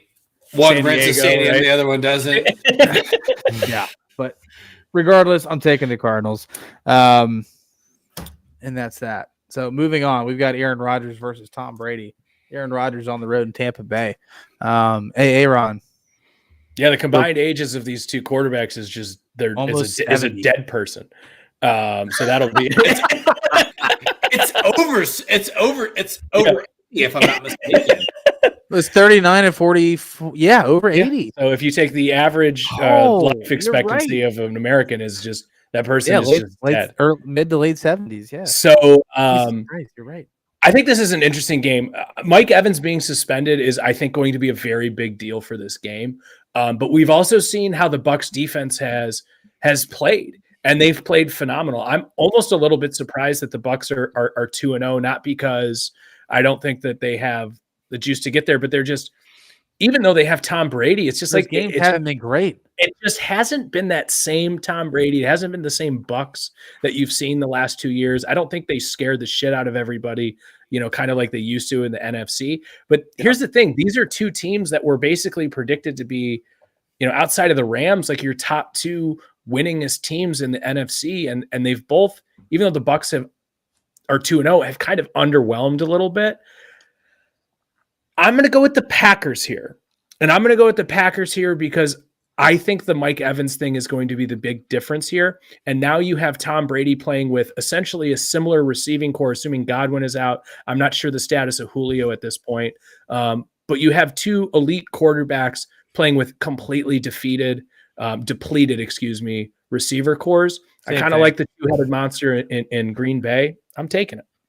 Okay. Todd. Yeah, look, I believe that Tom Brady's top target will be Russell Gage going into this game. And regardless of Tom Brady's career and how elusive he's been, I agree with Aaron. I'm actually taking the Packers here. I think that Aaron Jones, AJ Dillon, that combination actually supersedes what Tampa Bay's defense is able to do, because I think Green Bay's offense is going to be able to stay on the field a little bit longer than Tampa Bay's offense is going to be able to. So I think this is a barn burner. I think this is a 3-minute game, but I'm taking the Packers here. I've got to hop on the opposite side of the coin here. I'm a little biased. I have Tom Brady on my fantasy team, but I think the reason for this slow start is Tom Brady is 45 years old. Yes, he's up there. And he doesn't practice on Wednesdays. It's unbelievable. Yeah, it's crazy. He's played in the league for over 20 years, and the man doesn't want to practice on Wednesdays. Like, give me a break. What a jerk. But no, but I mean, I think at that age, I would imagine it takes a little bit longer to get the juices flowing, and get that chemistry going. And he's not going to have. Let's say he's definitely minus Mike Evans. Let's say he's also minus Chris Godwin. Tom Brady has been great in his career at making receivers household names, that you're not familiar with. And I think, this is a home game. The Packers have been really inconsistent over the first 2 weeks. Granted, they played the Bears last week, but the first week they did not look good. I don't think that Aaron Jones and AJ Dillon are going to exactly get it going quickly early. This is going to be a shootout, and if it comes down, to the last 2 minutes of the game, and it's Aaron Rodgers and Tom Brady, I'm putting my money on Brady. It might just be who has the ball last. Yeah, it could be. It could come down to that, and there's not two better quarterbacks in the league that you would want to have the ball in the last 2 minutes than one of these two guys. This is a great Fox 4:00 game. Yeah, I will certainly be tuning into this game and not. 100%, absolutely. I love that we're split on it too. It's gonna put a little bit of put some Skrilla on the line, if you will. But yeah, it's gonna be a good game, and I'm excited to watch it for sure. Next game we got on the board. This should also be this could be a good game. Granted, it's not two very good teams. The Atlanta Falcons are on the road on the West Coast against Seattle, and Geno Smith. Todd, what do you got on the Seahawks and them taking on the Falcons at home? Boy, I don't agree that this will be a good game. I don't mean good game in the fact that it's going to be a good game to watch. I just think when it comes down to the end, it's going to be close. That's what I meant. Yeah, because I think this will be an absolute snooze fest of a football game. And I feel sorry for anybody on the West Coast that has to tune into this one at 4:00. I'm actually going to take the Falcons here. And I think I've seen just a little bit more of a little bit more production from Marcus Mariota than I have Geno Smith. Week 1's a wash with the Broncos. Geno Smith start in the first half didn't allude to what he played in week 2. I like Drake London a lot so far as an NFL wide receiver. I think he's made some really tough catches, which was one of the things that was a big question mark for him, was his ability to make tough catches at the NFL level. I think this does come down to the final 5 minutes of the game, but I'm taking the Falcons here. Okay. Yeah, I mean, I'm with you on Drake London. He's impressed me. I mean, I think him coming into the NFL, everyone knew he was going to be a solid red zone threat. But his ability between the 20s, I think, has been, pretty impressive for a rookie. I think he's probably been I was going to say best rookie receiver up until now, but now Garrett Wilson is probably, planting his flag there as well. Sure. But I'm going to go the other way here. I'm going to go with the Seahawks. I think we saw week 1. We talked about it last week. They got up for that game against the Broncos to steal it away and win it. So we all were on the other side with the 49ers last week. I think it kind of steadies somewhere in the middle there. I don't think the Seahawks are as good as they played against the Broncos. I don't think they're as bad as they played against the 49ers. I think they're somewhere in the middle there, which is a wide gap, but I'm pretty confident I know who the Falcons are. And I think Geno Smith actually plays a little bit better or closer to like he did against the Broncos there. I'm going to take the Seahawks. And I agree with you guys, though. It's probably a snooze fest, but it's probably going to come down to the last 5. So let's take the home team. Yeah, for sure. I'll take the 12th man here. Aaron, I'm with you here, man. The 12th man is an extremely hard environment to play in. And when it comes down to, you saw how Russell Wilson struggled with it when he was on the opposite side of the ball, whether that was just pure shock value, or whatever it is. It's tough to play in that type of noise. I don't have a lot of confidence in that Atlanta offense going into that environment, with it being that loud and how young they are, being on the same page. It's going to be tough for them to compete in that environment. I like Geno Smith more than I like Mariota. I hate Pete Carroll with everything that I embody, but I think this is a game where the Seahawks, they don't necessarily dominate it, but I don't think that they struggle in this game. I think that they win it confidently, but not by 2 touchdowns. But I don't think they're going to struggle going into the 4th to win this football game. I think it's going to come down to clock management, and Geno Smith can do that. I agree. And not that I want to spend too much time analyzing this game, but just another little point. Is there much further of a continental flight than Atlanta to Seattle? Maybe obviously Seattle. Miami, I was going to say the Floridas, but you're looking at 2 corners of the United States here, and a lot of times those East Coast teams flying to the West Coast like that have a lot of trouble. When the Falcons are a bad team like that, that's there's the edge right there. Yeah, for sure. Either way, it's not going to be an exciting game to watch. It's going to be a close game, but we'll see how it unfolds. Sunday at 4:00. Next game we got on the board, going into the season, this would have been, I think a much better game than we're probably going to anticipate or talk about. We've got the 49ers on the road in Denver. I'll go ahead and lead it off. You have 40 seconds, and when you get to 5, we'll start cutting you down like the Broncos fans. Okay, sick. I'm kidding. I'll make it quick then. No, I'm joking. I'm joking. Obviously, Trey Lance going down last week is absolutely devastating. Young quarterback, a lot of promise. Dak Prescott like injury where his ankle was just literally almost spun around. Not a pretty sight at all. You've got a struggling Russell Wilson in Denver with a new offense. Jimmy Garoppolo, on the other hand, who knows the 49ers offense, has kind of stepped in seamlessly with a shit-eating grin on his face after Trey Lance got injured, and now we all know why. That was not a good look. Yeah, I saw him grinning too, and I'm like, are you really smiling because the dude went down and broke his literally snapped his ankle in half? But I can't say I agree with it, but I understand it. Knowing how he's getting paid for this season. For those of you that don't know Jimmy Garoppolo, if he plays more than 25% of the offensive snaps this season, he gets $500K a game or something like that.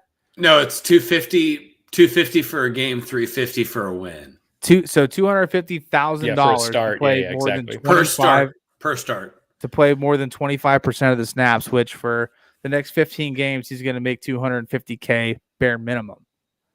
Just by taking a knee. Just Yep. He can do that the whole game. Yeah, he can do it the whole game. 42 knees.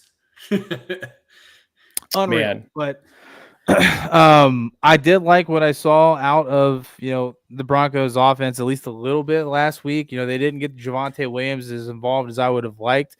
I think Javonte Williams is a much better back than Melvin Ingram. Melvin Gordon, excuse me.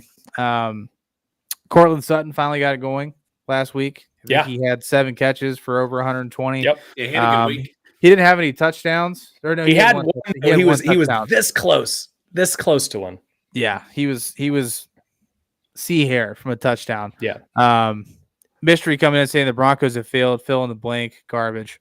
Yeah, I mean, to that point, I agree with you.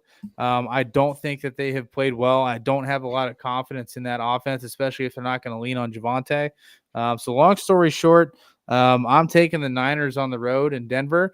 I think that the 49ers offense is just better. And I don't trust Russell Wilson right now, and he needs to prove to me that he can play football. I mean, he's got a ton of weapons, but he's not proven to me that he can still be an elite quarterback. So I'm taking the Niners. Guys, Russell Wilson is fucking weird. Right? Like yes. we've made that very clear. Have we stated that on this podcast yet? And there's sideline footage of the Broncos now realizing, like, oh shit, Russell Wilson's fucking weird. Like, there is footage of him on the sideline of players separating themselves from him so they don't have to be around him, and he'll come up and say weird stuff in their ear. Like, he's just a weird guy, and I don't think that this younger Broncos team is just with this dude being so uncomfortable. He's just interesting, fucking weird, unique, whatever you want to call him. I think the chemistry is still lacking there. I think that Jimmy Garoppolo, similar to what Derek said, he knows the offense. He understands what he's kind of getting into. And I kind of like Jimmy Garoppolo better than Trey Lance at quarterback for San Francisco. So I'm taking the Niners here. Sure.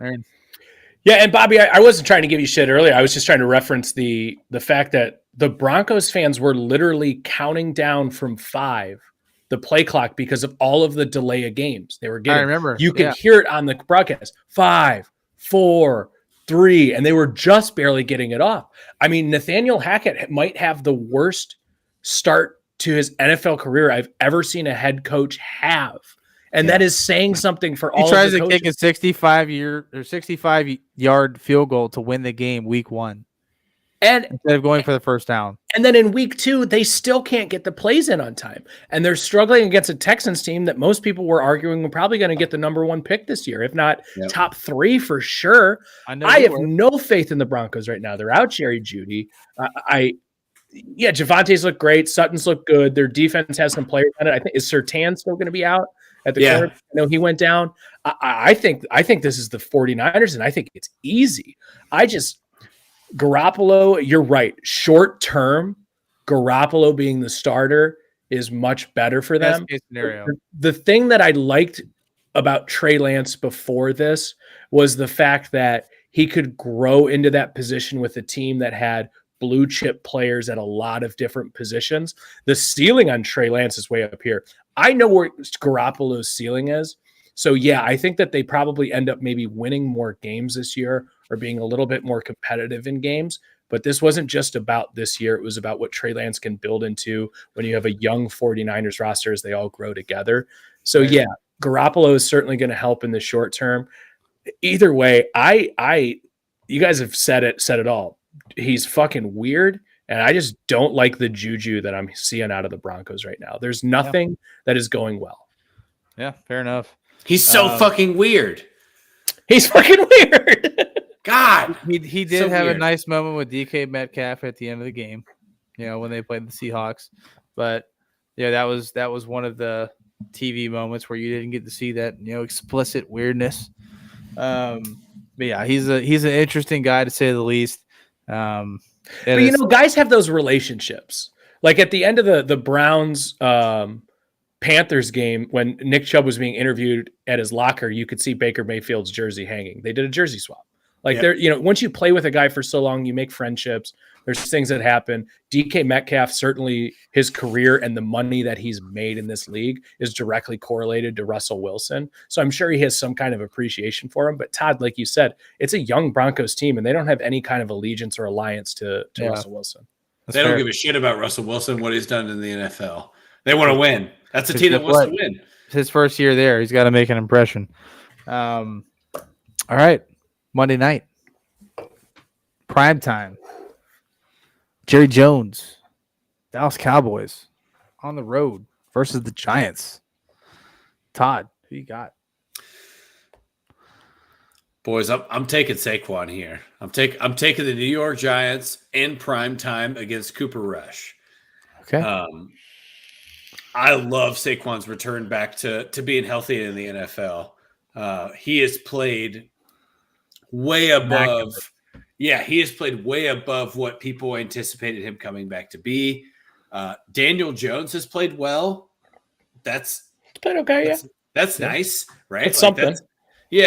And you know, I think there's a lot of weird stuff going on with some additional offensive specialists, like Galladay's not getting snaps, Tony's not getting a lot of time on the field. But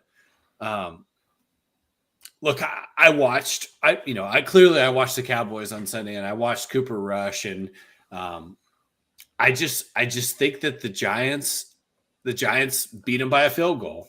And it's not a super exciting game. You're not going to be on the edge of your seat the whole game. It's just going to be a 3-point game. And I think it just comes down to New York puts a couple on the board quickly and Dallas doesn't respond right away. And then Dallas is just feeding back. And, you know, the one thing I saw about Cooper Rush that I thought was interesting during the game was if he throws the ball more than 18 yards, he's 5 yards away.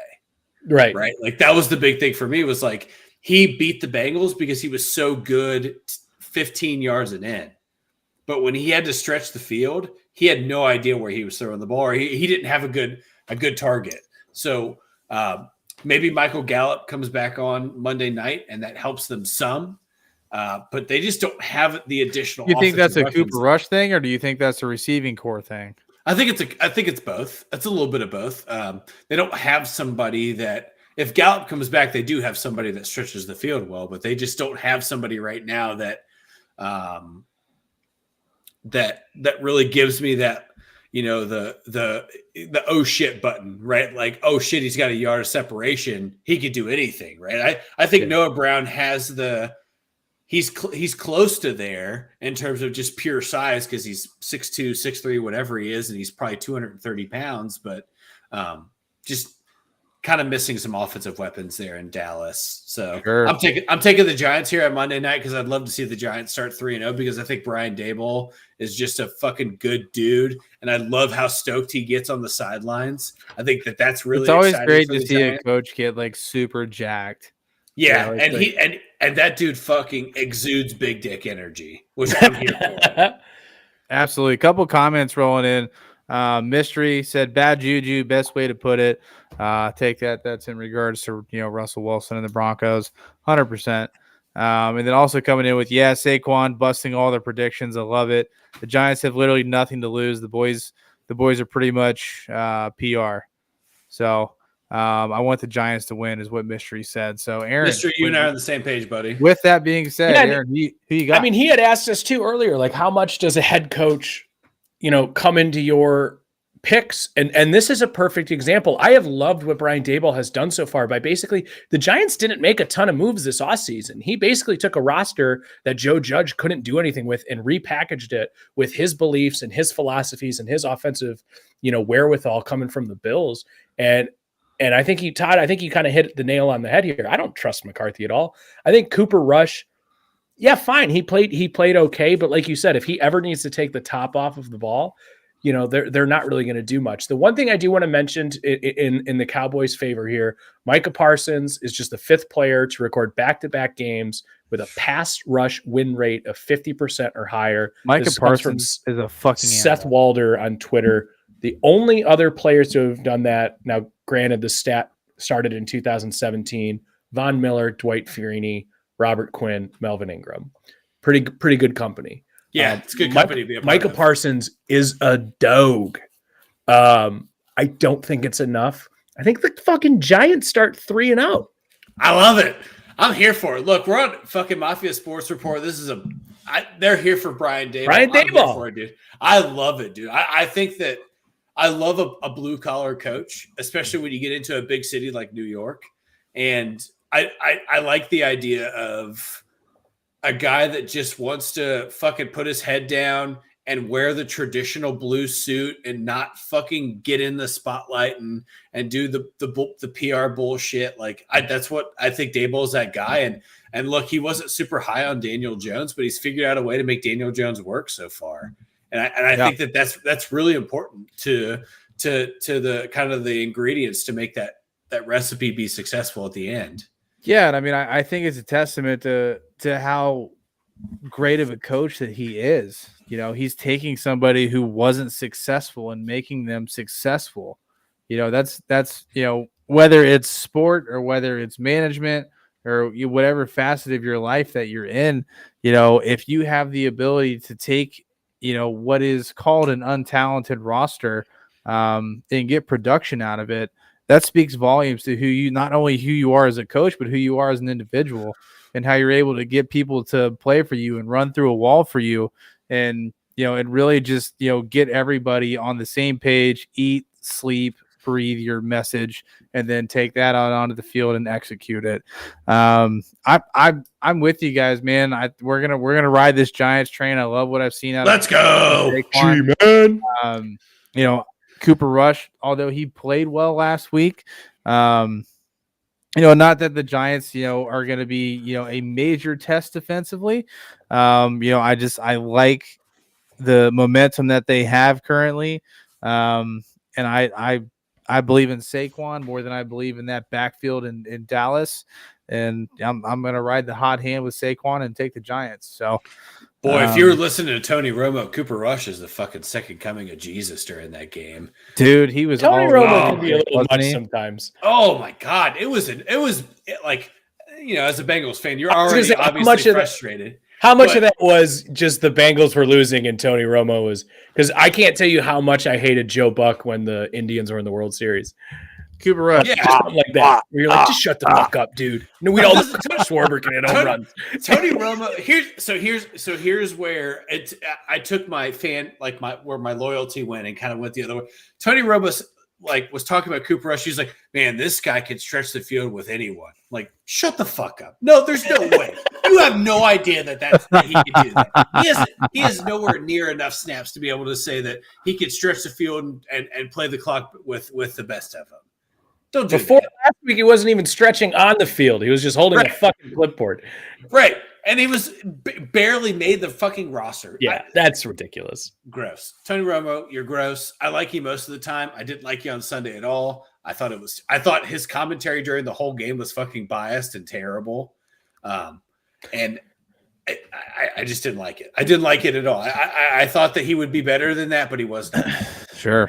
We had a comment come in from Mystery. He said Micah Parsons is on the team that will literally hold him back from becoming a bigger beast than he already is. Free agency is too far away. I looked it up. Micah Parsons signed a 4-year, $17 million contract with a $9 million signing bonus. He will become a free agent in 2026. Well, he was a first rounder, right? Or no? Yeah. Yeah, so they'll pick up his 5th-year option. Yeah, for sure. Because he was a rookie last year. Yeah. Yeah, so he'll be a Cowboy probably until that puts him through 2026 to 27, right? Yeah. It's too far off to say, but the guy is clearly in just a different class of pass rusher. Yeah, and for how young he is, super, super exciting. Yeah. I mean, even though he's on the Cowboys, it's still going to be exciting to see what he's doing.